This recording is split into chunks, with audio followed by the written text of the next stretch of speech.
It's a great pleasure to welcome on Dashing Dan's Olympic Adventures for Aussie Home Loan to deal with anyone in Australia. They've got clients in every state and capital, and they do Zoom as well.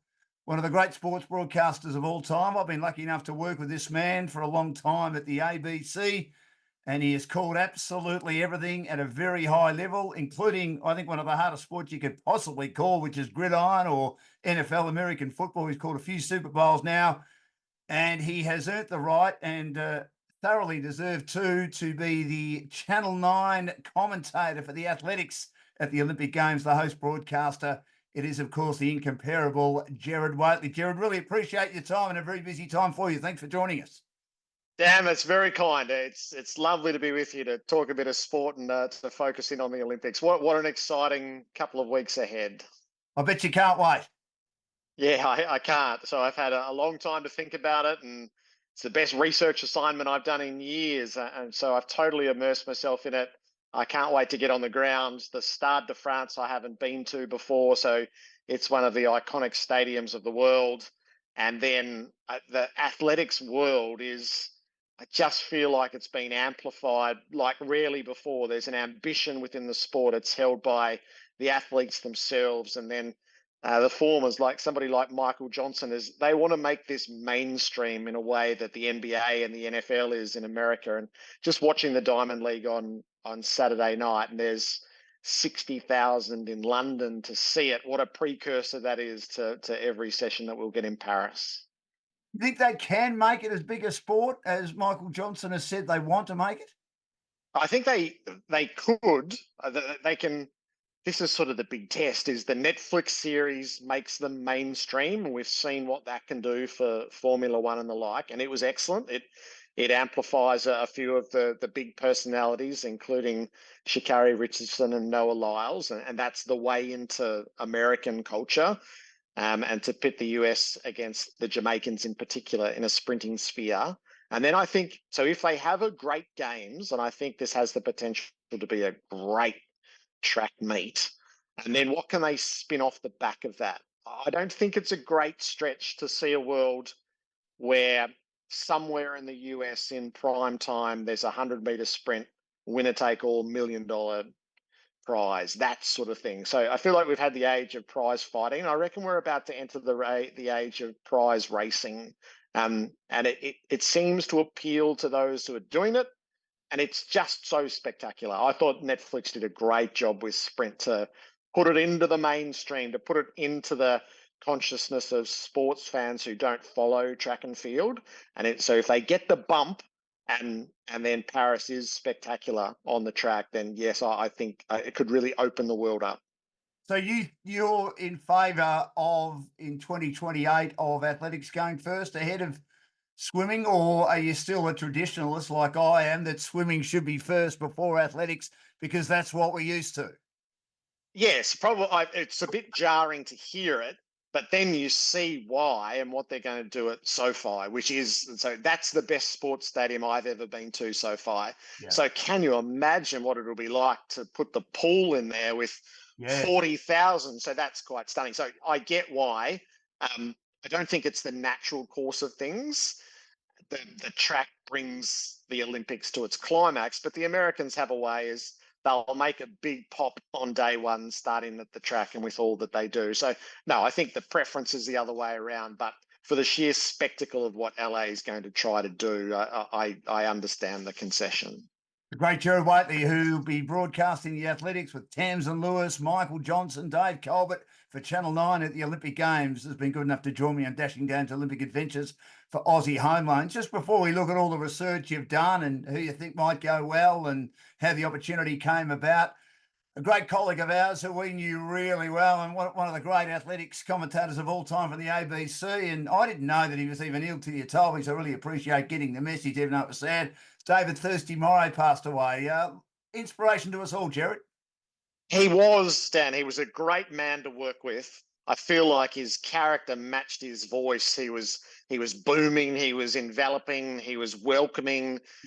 To be in a room with him was a real experience from when we first started, and he was so well established.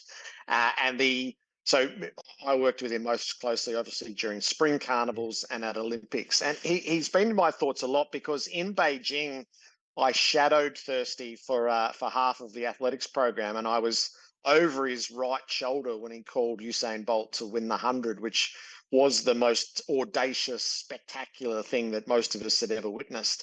And I remember in the aftermath, once everybody's broadcast had finished, the broadcasters of the world were all hugging each other for the sheer joy and camaraderie of having been lucky enough and privileged enough to call it.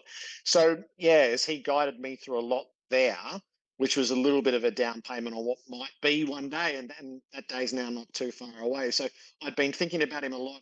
The NRL had announced that they were putting him into their Hall of Fame, and I don't think many of us realised at that stage that he was really in his final weeks by then. But what a beautiful tribute. There's only a few broadcasters across the two codes that are in their halls of fame. So that gives you an idea of the esteem in which he was held. So, yeah, I've got actually just down here, I've got his racing binoculars that he Really? called so many years at Randwick and Rose Hill. And he gave them to me when I started to call Melbourne Cups for us at the ABC, and yeah, so these were his, and Wow. all the plumbing equipment that went with them to mount them to the benches he had done right through the years. So yeah, he's never far from me.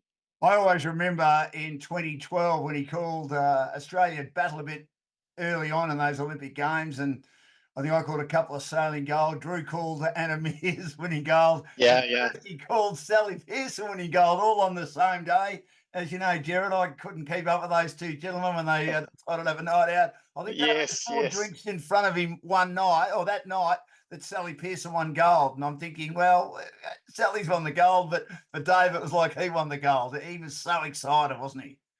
So I think my favourite memory, Melbourne Commonwealth Games, I was doing something outside. I can't remember which event I was doing. And when Karen McCann got to the G at the peak of the marathon, there were a whole Yeah. heap of us out in the parkland outside.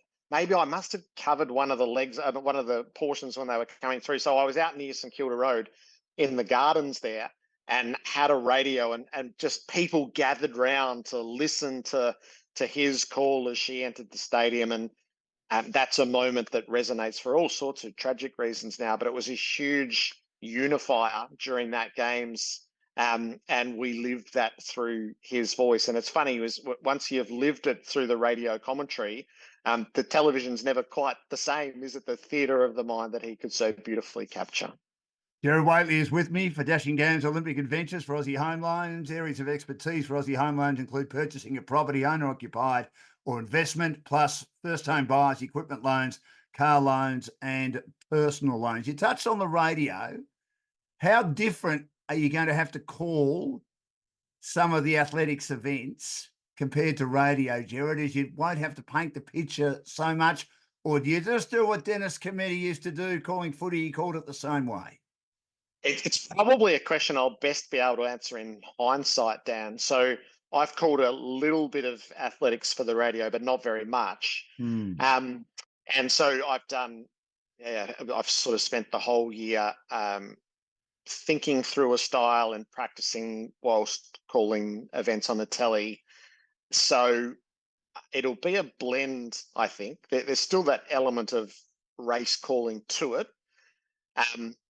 But yeah, as my main experience at games has been swimming on radio. So you paint the picture as thoroughly and completely as you can.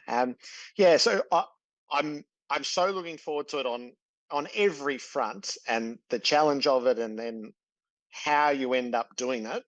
I've got a plan, but you never quite know until you've done it, how it'll feel and what are little adjustments that you'll make along the way.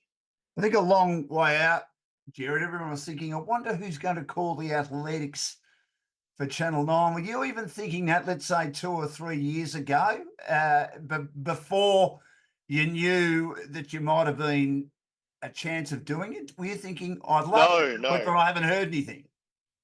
Yeah, so when the Olympics moved from 7 to 9, is like everybody, you're going, oh, what does that mean for Bruce? Yes. And then you start to run that through from a radio perspective, as we'd had rights at SEN to Tokyo in partnership with Seven, but SEN and Nine's radio arms are competing arms. So I think we knew we weren't going to be part of it from a radio front. So I must confess, is from whenever that change was made, I just assumed that I wouldn't be at these games and wouldn't have a role to play. So, and there's a little, everybody would feel there's a little bit of a lament in that. Is I'd done Beijing, London, and Rio, and then all of Tokyo was done from Australia. So it's great to be immersed in, but it's just not the same. So the idea of Paris had been so alluring for a while, and then you go, oh, that's just not going to be my reality. So yeah, I'd made peace with the idea that I would be watching like everybody else, and then just doing the radio program the next morning, reacting to what had happened, rather than taking it in or being able to convey it myself. And then you got a call from Brent Williams. Must have Yeah. been exciting, Gerard. Yeah, it was. So they'd obviously asked Bruce if he could do it, and Seven hadn't given him the release on that front. And so I think it was either October or November last year, where we had lunch and the idea was floated, and I just assumed I wouldn't be able to do it either. I'm long term and absolutely loyal to SEN and Fox, and just couldn't see the world in which I'd be granted a release to go and call it for Nine. And in my heart, I'm thinking, oh, what a thing to be offered, but not to be able to do. And I remember sitting. So I did ask, but didn't expect the answer to be yes. And I remember Christmas Eve, at the end of Carols by Candlelight, Channel 9 premiered their Land Down Under promo for the Olympics. And it was just so moving to watch it, and then to think, imagine if I do get to do this. Imagine if you could be there and I got to call the track. So it took a few months, and it's incredibly generous. I mean, basically my employers are loaning me out to go and fulfill a dream. And then there's a duty to Channel 9, who have invested so much in these games and have such a responsibility, and you've got this role. So it's a lot to think about. It's a lot to rationalize, and I allow myself to think about it only every now and then. It's much better to just draw it back to the nuts and bolts of what will be required on a certain day or night than to think of the overall. But it's an extraordinary honor. And I feel incredibly privileged in the days before I head off to do it. You don't mind me asking, Gerard, was there a lot of haggling about, yeah, maybe not? Or once Channel 9 approached you, Hutchie at SEN and your employees at Fox were pretty good? So it was just I just asked the question, and this is what it would look like, and this is how long I would be away for. And then it was really up to both to figure out whether they were prepared to have me absent during a key part of the footy season, to really fulfill my heart's desire. So that it is incredibly generous of them to do so with me. So no haggling, and it had to be sort of a full release. I'll do bits and pieces back to SEN each day, but to be able to do the job that I've been asked to do, I needed the freedom just to go and do it. So yeah, I'm so grateful, and because there's not really any motivation for either of them to let me do it, but they have, and yeah, so now it's my job to deliver against that. Outside broadcasting big events, and you've broadcast many of them, we'll get to them shortly for Dashing Down's Olympic Adventure for Aussie Homelines with the great Gerard Whateley. Gerard, was that one of the most exciting moments when they said, both Fox and SEN said, yes, Gerard, you can do it, we'll organise things around you? Yeah. So I'd started to watch 100-meter races through history, and just to make jottings, wondering whether it would amount to anything. But the more you thought about it, and the more you looked at it, you go, oh, imagine if I'm the one who gets to do this. So yeah, it was terrific when I got the clearance, and I remember getting the phone call from Fox. It was straight after Vegas, actually, straight after the NRL executives and the TV networks had all been in Vegas together, and I think it sort of got nutted out to its final point there between Fox and Nine. And yeah, to get told was it was just thrilling. And it does, I mean, you've had the same experiences, that the things that you you grew up hoping to be able to do, and then once you're in the industry, is wondering whether you might get to.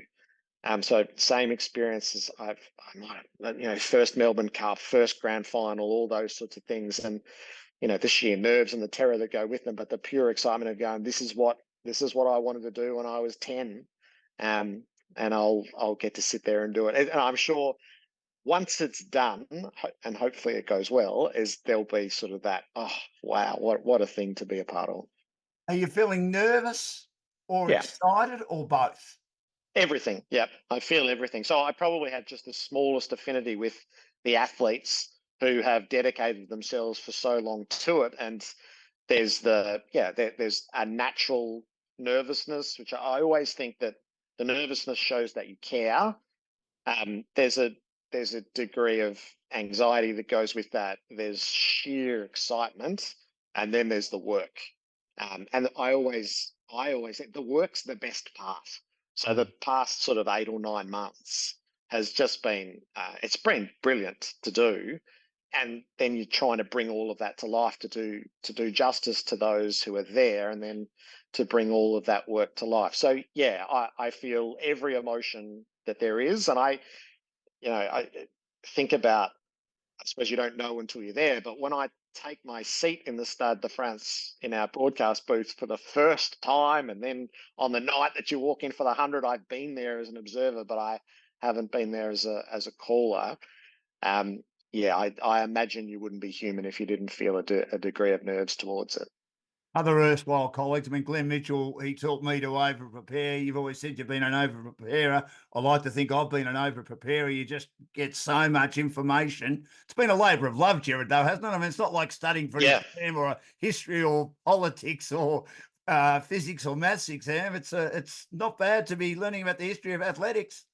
Yeah, so I've had a working knowledge of athletics and engrossed at the Olympics, but not during the season. So from the moment the Diamond League started in March, and all of those meetings, to the European Championships, which were broadcast in full. So that was a great sort of rehearsal just to get the feel of it. So doing the day session after 360 when I'd come home at night, and then during the next day doing the night session between radio and TV.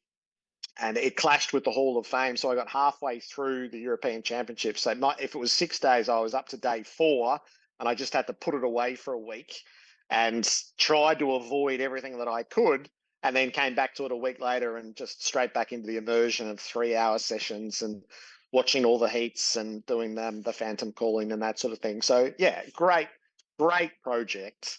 And I do think the beauty of the modern era is just how much is available. So during the US trials, which NBC was broadcasting, you couldn't get a legal feed of it in Australia, but you could chase around YouTube, and feeds would pop up, and they would last for 40 minutes, and then they'd get taken down, and another one would pop up. One would pop up that had an obstruction in the middle of the screen. There was a big logo, but you could listen to it. You could see bits and pieces at the side of the screen. The funniest ones were clearly the Jamaican trials, which there was somebody in the stands with their phone filming each race and then putting it on Twitter. So a couple of minutes after it would arrive. And a bit like Lance Franklin's 1,000th goal, is there was a bald bloke sitting in front of this person who was doing all the filming, who would jump up with 60 to go in a race, and you'd get the it's been so interesting to grab whatever you can and watch it. So not just read about it.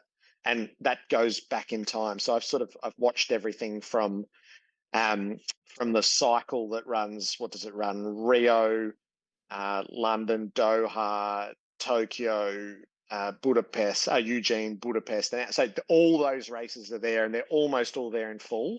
So being able to watch everybody's performances as well as read about them and see the times that tells you so much about the modern era of what you're able to access sort of legally and illegally. It's been fascinating.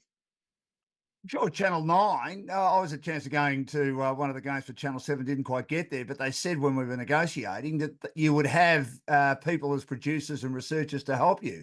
If Channel 9 offered you that, or are you more, if they have, are you just more content on doing it yourself? If it is to be, it's up to me, is an old saying of mine, Gerard. Yes, and no, we've had a dedicated researcher who he and I have. I suspect we're very like-minded, Christian and I. So Oh. we built a document from the start, and then sort of line by line of each race, each athlete, just adding in what they did where, pattern of racing, biographical material. And that's so I had a week off radio a couple of weeks ago and just did the line by line review of all of that. It took me the best part of sort of 4 days to get through. So yeah, it's I could reckon we could sell subscriptions to this little Bible where we love it, and everything that we've learnt and everything that we've wanted to know is there. And then I guess one of the things that you develop over time, everyone's got their own style, is once you get there, the race is out in front of you. It's not in that book. So everything in the lead up is in the book, but then once it's out there, is you sort of have absorbed what you want to absorb, but the race is the race. So yeah, I feel like I had a plan, and I've done every skerrick of research that I wanted to get to. Christian and I put together a document that I will cherish, and then you get there and immerse yourself in the action. So yeah, I feel like I've got through everything that I wanted to do, and it's been super. As I say, the best research assignment I've done in years. So you need to have a little bit of a rest now before, obviously, spend some time with Claire and the kids before you go. Is that the most important thing now? You feel, as you said, you're ready to go. You're confident in your ability, that you've done enough research. I mean, you won't have the fields until you get there, will you? Or the final? No. Yeah, so the fields will come sort of the night before each day's racing. So that'll be the next cram. No, I must admit, every waking hour at the moment is just full of the last bits and pieces, because you've never done enough. No. You just want absolutely everything you can get your hands on. And now the international previews are starting to land. So Sports Illustrated's just published their tip for every medal, and a lot of the podcasts and the reading I've been doing, they're getting to their Olympic previews. So I'll have a cache of papers when I get on the plane to read when I'm there. But yeah, so no sense of a taper. I'll just go all the way through, and then I'll see the kids on the other side of it. Can you ever do too much, Gerard, in regard to preparation? Probably, but I feel like if I've given, I just feel like you want to give yourself the best chance, and the best chance is to do the work. And I've never feared the work. So I feel like every morning on radio, as long as I've had time to be ready to get to everything that I wanted to get to, I feel comfortable, and it gives you the best chance of delivering against that. So it just makes me more comfortable to have done as much as you possibly can do. It's probably not necessary, but it's the only way I know how to do it. And it'll just make me feel more comfortable if I've read the last of what I need to read on the bus on the way to the session. I'll just feel more comfortable. And you probably end up with a million things that you'll never get anywhere near on air, but just the fact that I know them will make me happy and content that I've got that somewhere in the recesses of my mind. Esteemed broadcaster Gerard Whateley, who will be heading up Channel 9's athletics coverage at the Olympic Games. The Games, of course, starting in a few days' time, is with me for Dashing Down to Olympic Adventures for Aussie Home Loans. They've got over 25 lenders on their panel. Do you think, now that you've done one of the hardest sports to call, and done it brilliantly, by the way, Gerard, over the last 4 or 5 years or so, the NFL, the Super Bowl, that you could do anything? No, probably not. I think, in a way, this athletics program is everything. It's not just anything. It's everything. There's a 9-second race and a 2.5-hour race. So everything from the 100 to the marathon. So I imagine that will stretch everything that you've got in your skill set across such a diverse set. There's a certain level of similarity to preparing for the Super Bowl for the first time, is coming at something relatively cold, developing a strategy for the way that you want to do it, having a plan in mind and then going and doing it. So I recognise that it was a shorter runway. It was I had about 4 or 5 weeks ahead of the first Super Bowl, and this has been a much longer runway, but it demands a lot more. So, and those I've spoken to say it's like doing the grand final twice a day for 8 straight days. There's an intensity and immensity to each session, and there's a lot to absorb, and there's a lot to distill, and then there's a lot to convey, and they come at you quickly. So I've observed that, but I haven't done it, and I can relate that back to swimming. It happens in a hurry, so you need to have everything settled before you get there. Because every 6 minutes there's a fresh race, and then we switch distances, and so I'll be the wiser for it in the aftermath. But I'm under no illusion. This is probably, in terms of degree of difficulty, this is probably as high as I've attempted so far. 100 metres is always seen as the big event. I had Glenn Mitchell on the program early days, Dashing Down's Olympic adventures for Aussie home loans, and he did say he still thinks the big event in athletics and almost in the Olympic Games is the men and women's 100 metres, the fastest people in the world. You said you've been doing some phantom calls. How many times do you think you'll be able to call the field? Once, twice? I suppose it depends how the race goes. That's probably pretty silly. No, yeah. So the tick I've developed, Dan, is I will watch a 100-metre race from anywhere, anytime, juniors, seniors, just to see how quickly you can see it. So you have to see the pattern as quickly as possible and then get them home. And so that's just training the eye more than anything else, is scanning the field, seeing who's up and back. Is Sha'Carri Richardson won the world championship from the outside lane, so they can come from anywhere. Marcel Jacobs was over in 2 when he won in Tokyo. So yeah, it's I feel like the trick is just to watch them and to see how quickly you can see it, and then latch on to those who are going to be in the finish. And then, like, you can go back and play with it yourself. Usain Bolt misses the start in Beijing, storms through, and he has the race won by the Olympic rings. He has it won by 70. He probably has it won by 60, and then call him home. Or you can end up with 4 or 5 in a frantic finish across the line where the eye can't see, and you get down to thousandths of seconds. So there's lots of possibilities for it. And I imagine there's nothing quite so terrifying as doing it, or as thrilling as doing it. So away we go. So do you concentrate on the favourite? Like, let's say if Usain Bolt was in the race, you're looking at him at the start, you make sure you mention him first, or do you just see what happens? I think with Bolt, it's sort of cheating with Bolt. It's a bit like the races that had like caviar in them. Those races revolved around him, and he was always slow off the blocks.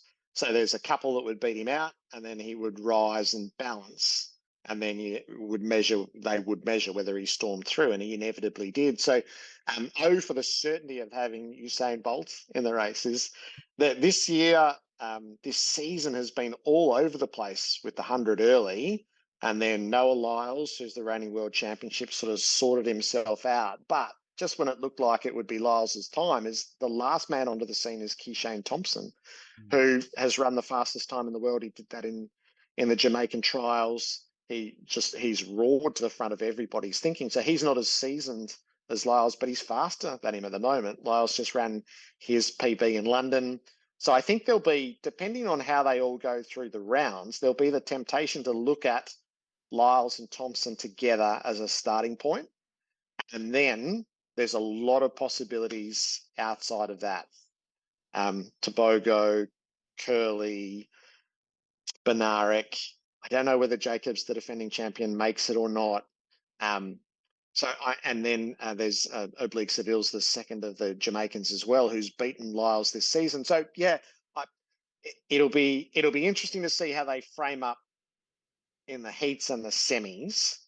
But in prospect, there are 2 favourites and then a real thick amount of chances. And if something goes wrong with the favourites, then it's anyone's. Do you learn the world records off by heart? You know me well enough to know that I couldn't remember my car keys. It would probably learn the world records off by heart because I'll be too worried about looking down at my paper.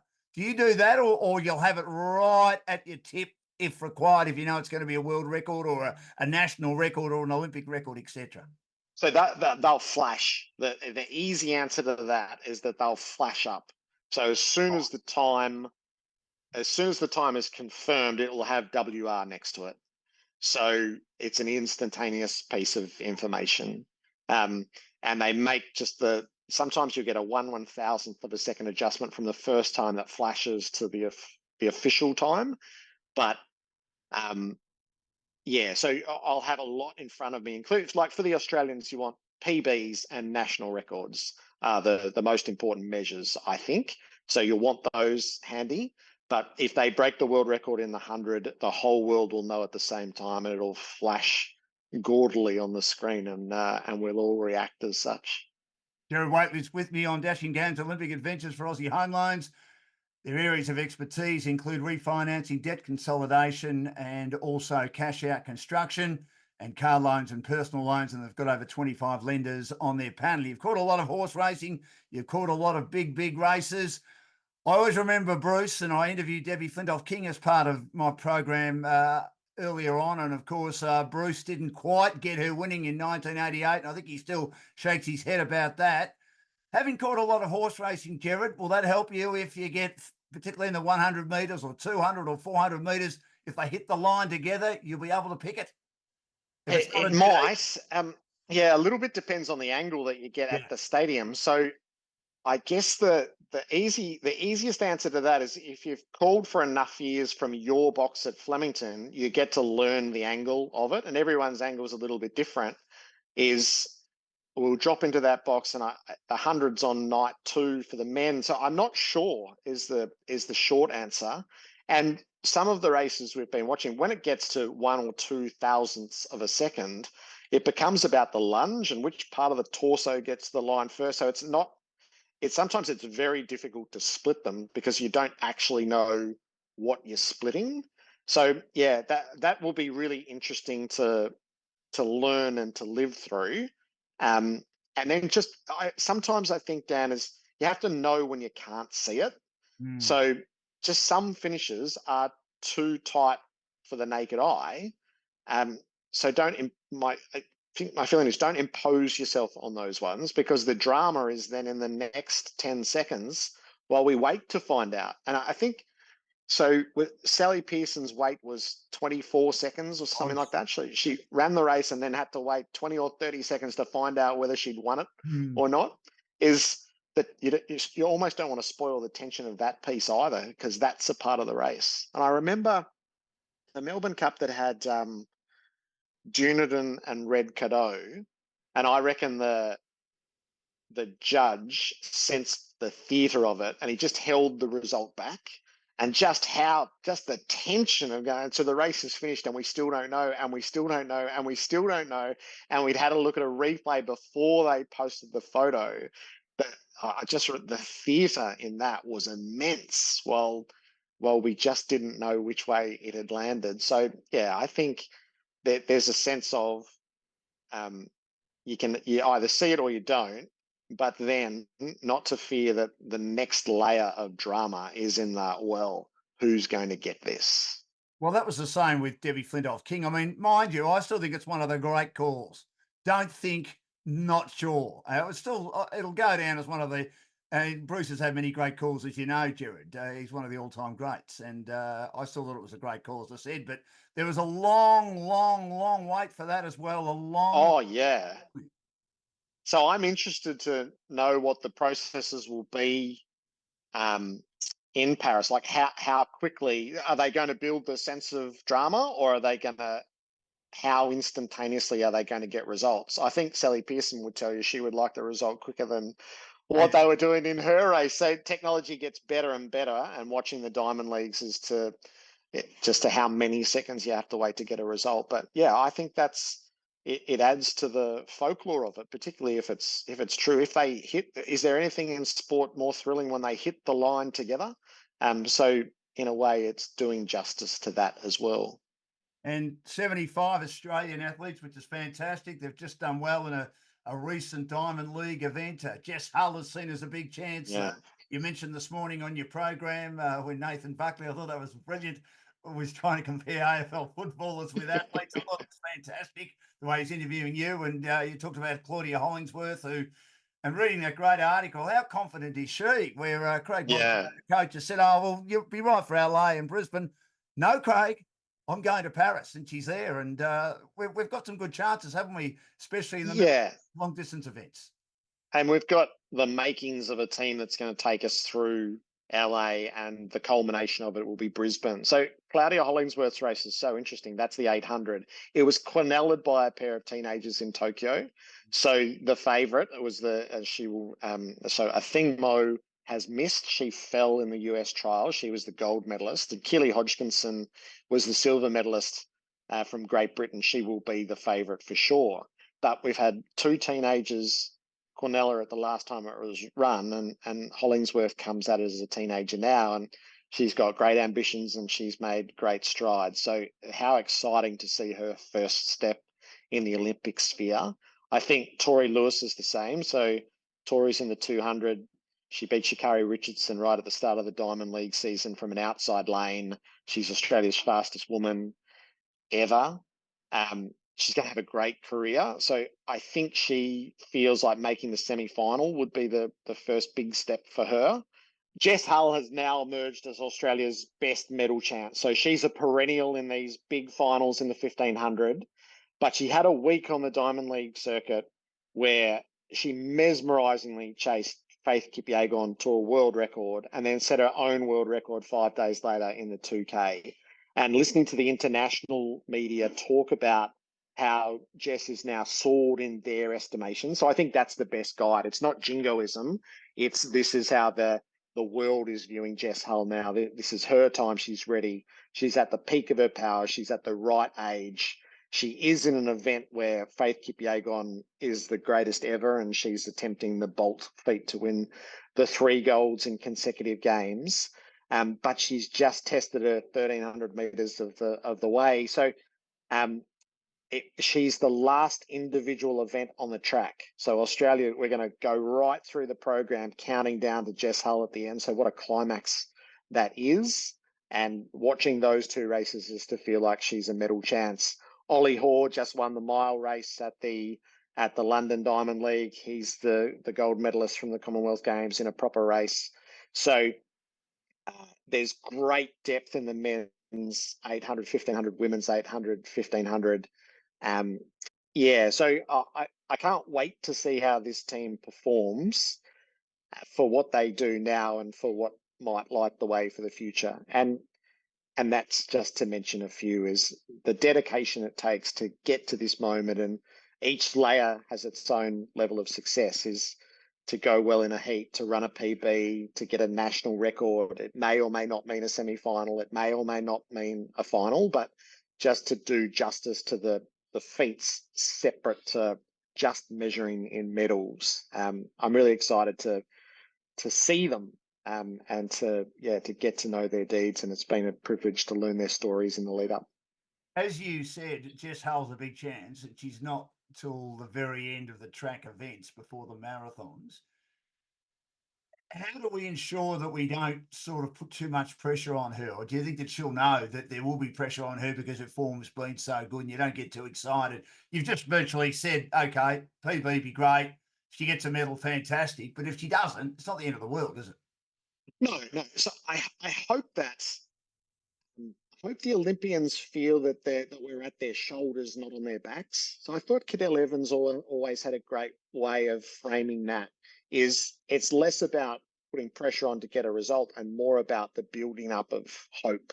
Is we hope for all our Olympians. I feel like it's a bit different to the way that we follow our footy teams, and well, it should be. So yeah, I think the only pressure Hull will feel will be her own now. She's lit the possibilities. She spoke about that in the world record run, as the race was set up for her. It's the first time she'd had that experience. She absorbed the pressure. She wanted to feel it and she wanted to deliver against it, and she did. But imagine how, when you're on the start line for any of these races and it's the culmination of either 4 years' work or a lifetime's work, is you've got to be feeling it, don't you? You feel it in your own journey, without the overlay of whether there's the external pressure or not. So much of what happens at an Olympics is around handling the moment and delivering against that. I've probably seen that firsthand at the pool. As a couple of the Olympics we had in the pool, individual swimmers simply didn't live up to what they expected of themselves. They crumbled under the pressure of it and spoke about it subsequently. You want each athlete to soar against their own hopes and expectations, and then we get to enjoy that. Do you think we're on the back of our men's hockey team too much? I mean, they keep winning medals, they keep making semi-finals. They've only won one gold, and they tend to dominate all the events in the lead up. Their record is still pretty good. It is. I guess for a team like that, the culmination of it is gold. It's probably the difference between the Boomers and the Kookaburras. For the Boomers, bronze was the triumph. Any medal was the triumph, and that will be the same again. Nobody really is anticipating gold. As the Kookaburras do, they have established a level of international domination. You would love to see them parlay that into gold. So, yeah, maybe there is. You carry your lot, and your lot is determined by your own level of excellence, and then there's the hope of delivering against that. And Australia will expect a pile of gold medals to some degree, and then you have to make a contribution to that along the way. So, yeah, they probably carry more of that dynamic than most of the others. Gerard Whateley is with me on Dashing Down's Olympic Adventures for Aussie Homelines. He heads to Paris soon to lead the athletics coverage for Channel 9, the Australian host broadcaster. He'll have Tamsyn Lewis with me. I had Tamsyn on the show a few weeks ago. She knows her athletics. She loves to talk. I reckon you'd be a great dynamic. Have you had a chance to meet her and sit down with her? Yes.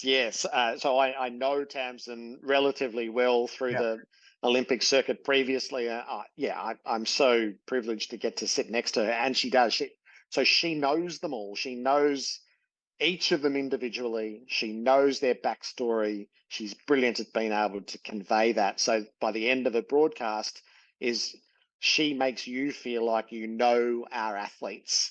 And my role in that setup is, and Dave Colbert's done such a great job with those field events for so long, is I won't trample on what they have established. I'll just go in and fill that role to call. So I can't wait. So for all that I've read and learned, I deliberately haven't asked Tamsyn to share her stories because I want to hear them for the first time live on air while we're looking at the athletes either during races or in preparation for it. So yeah, I'm so excited. Athletics has been so well served by Bruce, Tamsyn, and Dave. So hopefully I can just fit into that mix as and share that with everyone back home.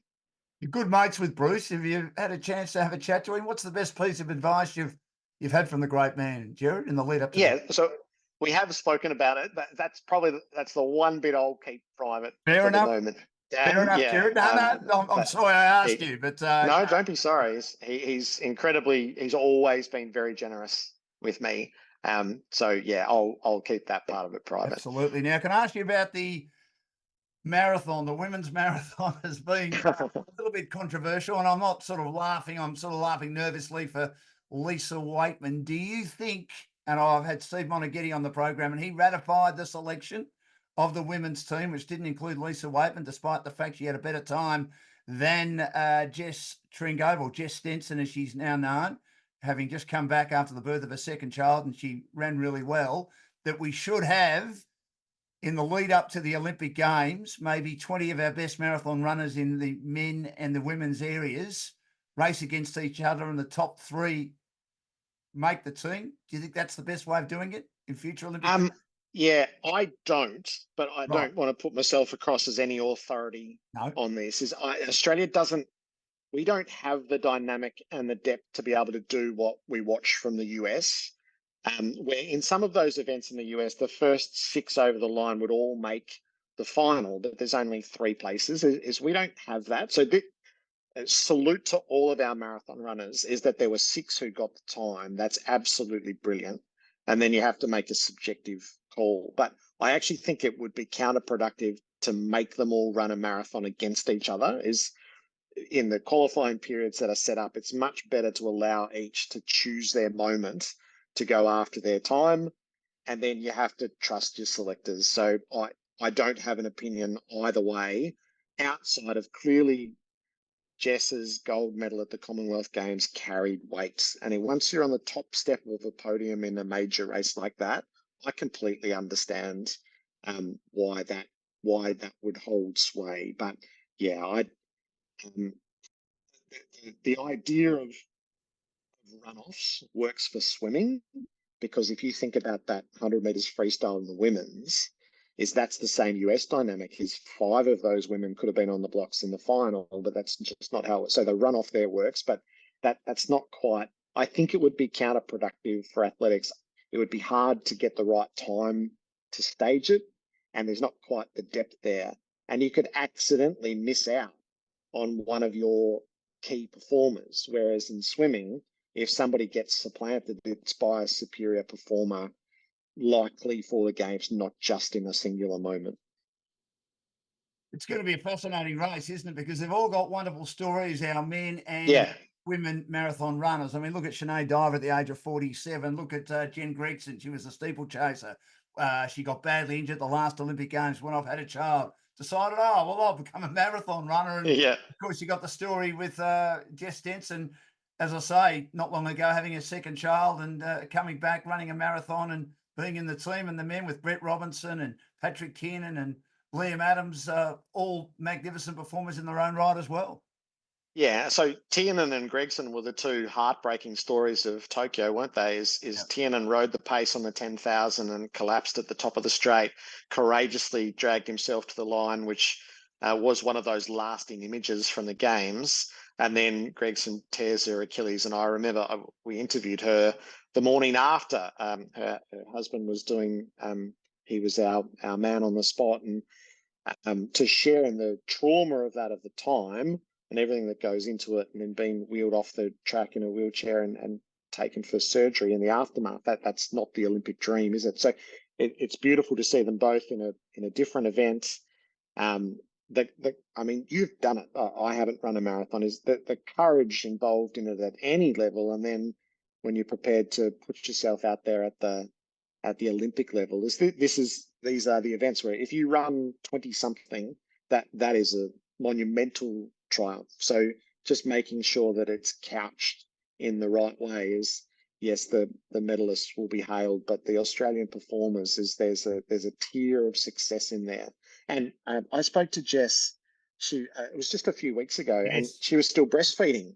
And you go, wow, like she is juggling a lot in the lead up to an Olympics. I sat with her dad at Gather Round. It must have been the Friday before she was going to race the marathon that she'd set herself up for to qualify, and there's going to be no coverage of it back in Australia. There was no stream that they knew of, so they sort of had people who they'd been in contact with who were going to provide information from around the course, and just the family joy when she was able to run the time that she did and to qualify. So yeah, that's true for all of them, and they're not all there. So yeah, brilliant stories, one and all, and hopefully, well, across 2 hours, we'll get to rejoice in those. Well, I mean, Steve Monaghetti made the top 10 in 3 of his 4 marathons, and he finished 1992. He said, I wasn't in great shape, but through hell or high water, I was going to finish. So 48th wasn't a bad effort. I mean, 3 top 10 Yeah. was a mighty effort. A top 10 Amazing. by any of them would be magnificent, wouldn't it? Yes. Oh, yes. That would equal any medal that was won if you were able to do that. And I think, I mean, it holds such a place with each other. I'm just trying to think which games it was, but I remember sitting in primary school in the library watching Rob De Castella run his marathon, Commonwealth Games, Olympic Games. So yeah, is the great ones are so admired here. So we'll just wait to see how great our performers are. You've done just about everything. Do you have a favourite sporting event, or is that coming up in Paris that you've called? That I've called. Well, it's I'm so spoiled to have been able to do what I've done. So the AFL, so I don't, there's no cultural cringe with me. The AFL Grand Final, the Melbourne Cup, and Boxing Day are just that they soar. There's an energy to those days. You always arrive with a sense of history that engulfs them. I could put the Australian Open men's final over time in the same category, having had the privilege to do those. Yeah, so you know when you get to the MCG on Grand Final day that you're going to witness and narrate moments that will last. And we're coming off a Grand Final that had so many of those flashpoints. And then what I get to do internationally is when you call a test match offshore, there's a certain grandeur to that which elevates it from what happens at home. Olympics are special. So I think my favorite broadcasting moment was Kyle Chalmers winning the 100 in the pool in Rio. And just it was an unlikely story. Jinx event for Australia, had been for a few generations at that stage. Teenager, very little known going in, does something in the semi-final that causes you to go, hello, there's something going on here. And then he's seventh at the halfway mark, and his dad's on the other side of the stadium, and he's having one thought, just don't finish last. And 25 seconds later, he storms through the middle of the pool and wins gold and becomes a household name. So that sort of encapsulated in all of that is the thrill of getting to share in a moment like that, seeing something that you know will last, and then sort of trying to meet that moment. So I feel like the Chalmers 100 in the pool in Rio, and then annually I get to go and call the Super Bowl. So I've always felt the only thing that would eclipse the Super Bowl would be the 100 meters at an Olympic Games, and that's what I'm about to go and do. Well, it's going to be fantastic. Can't wait, Gerard, to watch you, to hear you, to listen to you. It's going to be a very special moment. I wish I could carry your bags, but I'm sure you can do that yourself. You can do most things yourself very well. It's been a great pleasure having the great Gerard Whateley on Dashing Down's Olympic Adventures for Aussie Home Loans. We deal with anyone in Australia. They've got clients in every state and capital. They do Zoom as well, which I've just done with Gerard. Areas of expertise include purchasing a property, owner-occupied or investment, building a property portfolio, refinancing, debt consolidation, cash out, construction, pre-approvals, first home buyers, a lot. Equipment loans, car loans, personal loans, and they've got over 25 lenders on their panel. Before I let you go, have you met Michael Johnson yet, or you've just spoken to him, the great man? No, I look forward to meeting him. I've been thinking through the Tribune there. So the Tribune's going to have everyone from Snoop Dogg to Michael Johnson. It'll be hard not to be absolutely starstruck there, Dan. So I hope I've got a decent few stories to tell when I get home. And also a decent camera as well. You can take a few pictures for posterity. Gerard, it's been great catching up. All the very best. You'll go magnificently. Safe travelling, and maybe we'll catch up and find out how it all goes on Dashing Down's Olympic Adventures for Aussie Home Loans when you return. Go well. Thanks, Dan. Thanks for having me as part of it.